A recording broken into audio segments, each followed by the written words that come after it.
Dear students, welcome all. NIOS +2 ക്ലാസ്സിലേക്ക് എല്ലാവരെയും welcome ചെയ്യുന്നു. നമ്മളൊന്ന് ഡിസ്കസ് ചെയ്യുന്നത് 2024 ഏപ്രിൽ എക്സാമിന് ഹിസ്റ്ററിയിൽ നിന്നും ചോദിച്ച 20 ക്വസ്റ്റ്യൻസാണ് നമ്മൾ ഈ ഒരു ക്ലാസ്സിലൂടെ പറയുന്നത്. ഓക്കെ, അതിനു മുമ്പായിട്ട് ചാനൽ ആദ്യമായിട്ടാണ് കാണുന്നതെങ്കിൽ ചാനലൊന്ന് സബ്സ്ക്രൈബ് ചെയ്ത് സാറിനൊന്ന് സപ്പോർട്ട് ചെയ്യുക. ക്ലാസ്സുകൾ ലൈക്ക് ചെയ്യുക, അഭിപ്രായങ്ങൾ കമൻറ്റായി രേഖപ്പെടുത്തുക. എന്തെങ്കിലും സംശയങ്ങളുണ്ടെങ്കിൽ ചോദിക്കണം. നിങ്ങളുടെ ഫ്രണ്ട്സിലേക്ക് ക്ലാസ്സുകൾ ഷെയർ ചെയ്ത് കൊടുക്കുക. ഓക്കെ, നമുക്ക് ക്വസ്റ്റ്യനിലേക്ക് പോകാം. ക്വസ്റ്റ്യൻ നമ്പർ 1, ഒന്നാമത്തെ question. What were the important political groups in late 19th century Russia? Explain. 19ാം നൂറ്റാണ്ടിൻ്റെ അവസാനത്തിൽ റഷ്യയിലെ പ്രധാനപ്പെട്ട രാഷ്ട്രീയ ഗ്രൂപ്പുകൾ ഏതെല്ലാമായിരുന്നു? വിശദീകരിക്കുക. നെക്സ്റ്റ് വരുന്നത് രണ്ടാമത്തെ ഒരു ക്വസ്റ്റ്യൻ ആണ്. Examine the military strength of the Mauryan empire as per Megasthenes. Megasthenes എഴുതിയ മൗര്യ സാമ്രാജ്യത്തിൻ്റെ സൈനിക ശക്തിയെക്കുറിച്ച് വിശദീകരിക്കുക. നെക്സ്റ്റ് വരുന്നത് മൂന്നാമത്തെ ക്വസ്റ്റ്യൻ വരുന്നത് examine the uniqueness of Kalamkari textiles.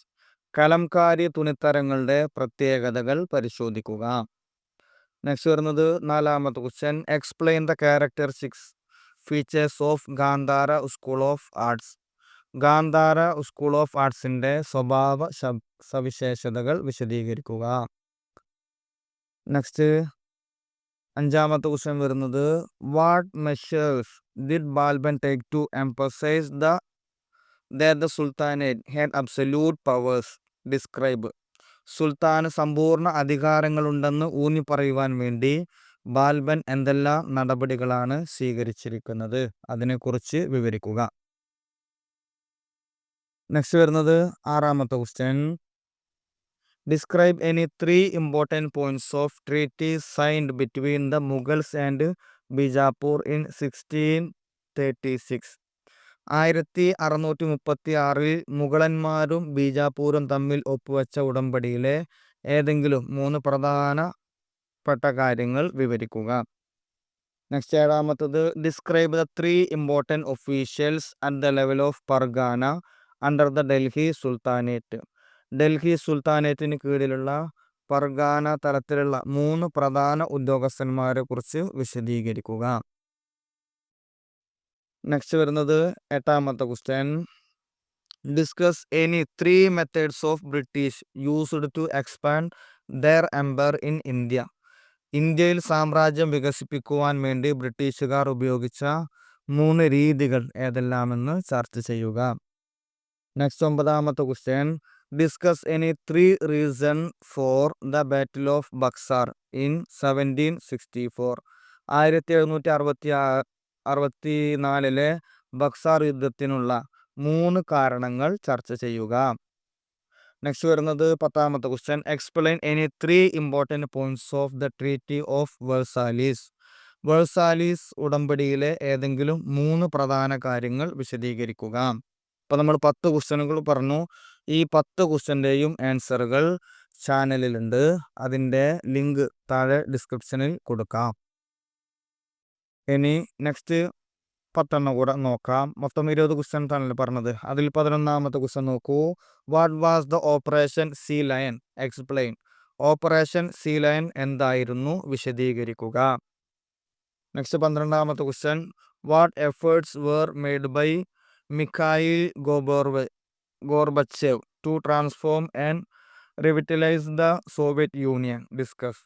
Soviet യൂണിയനെ പരിവർത്തനം ചെയ്യുവാനും പുനരുജ്ജീവിപ്പിക്കുവാനും വേണ്ടി മിഖായിൽ ഗോർബച്ചേവ് എന്തെല്ലാം ശ്രമങ്ങൾ നടത്തി? ചർച്ച ചെയ്യുക. നെക്സ്റ്റ് 13ാമത്തെ question. Explain the causes of failure of the revolt of 1857. 1857 കലാപം പരാജയപ്പെടുവാനുള്ള കാരണങ്ങൾ വിശദീകരിക്കുക. നെക്സ്റ്റ് 14ാമത്തെ question. Discuss the role of Sindhu and Kanu brothers in Santhal tribe uprising. Santhal ഗോത്ര കലാപത്തിൽ സിന്ധു കാനു സഹോദരന്മാരുടെ പങ്ക് ചർച്ച ചെയ്യുക. നെക്സ്റ്റ് വരുന്നത് 15ാമത്തെ question. What were the causes for the battle of Plassey in 1757? Explain. 1757 Plassey യുദ്ധത്തിനുള്ള കാരണങ്ങൾ എന്തായിരുന്നു? വിശദീകരിക്കുക. നെക്സ്റ്റ് 16ാമത്തെ question. Explain the essential features of Wood's dispatch. Wood's ഡിസ്പാച്ചിന്റെ ആവശ്യ സവിശേഷതകൾ വിശദീകരിക്കുക. നെക്സ്റ്റ് വരുന്നത് 17ാമത്തെ question. What were the important condition of subsidiary alliance between the British and the native princely states? ബ്രിട്ടീഷുകാരും തദ്ദേശീയരായ നാട്ടുരാജ്യങ്ങളും തമ്മിലുള്ള സബ്സിഡിയറി അലയൻസിന്റെ പ്രധാനപ്പെട്ട വ്യവസ്ഥകൾ എന്തെല്ലാമായിരുന്നു? Next 18ാമത്തെ question. What changes the British brought in India social institutions to westernize India between 1822-1850?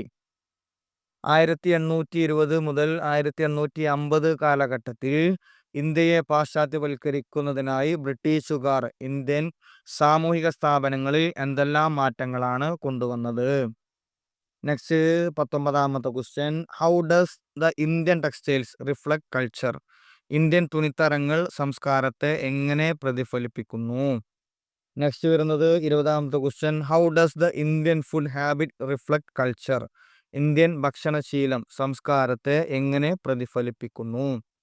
2024 April മാസത്തെ എക്സാമിന് ചോദിച്ച 20 ക്വസ്റ്റ്യൻസ് ആണ്. ഇതിൻ്റെ ആൻസറുകൾ ഉൾപ്പെടുന്ന ക്ലാസ് ചാനലിൽ അപ്ലോഡ് ചെയ്തിട്ടുണ്ട്. താഴെ ഡിസ്ക്രിപ്ഷനിൽ കൊടുക്കുക. ക്ലാസ്സുകൾ പൂർണ്ണമായി കേൾക്കുക, സംശയങ്ങൾ ചോദിക്കുക. ഇനി ഏതെങ്കിലും സബ്ജക്റ്റിൻ്റെ ക്ലാസ്സുകൾ ഇതുപോലെ വേണമെന്നുണ്ടെങ്കിൽ കമൻറ്റ് രേഖപ്പെടുത്തുക. മറ്റൊരു ക്ലാസ്സുമായി വീണ്ടും കാണാം. ക്ലാസ് ഇഷ്ടപ്പെട്ടു കഴിഞ്ഞാൽ ഒന്ന് ലൈക്ക് ചെയ്യുക, നിങ്ങളുടെ ഫ്രണ്ട്സിലേക്കൊക്കെ ഷെയർ ചെയ്ത് കൊടുക്കുക. Okay, thank you.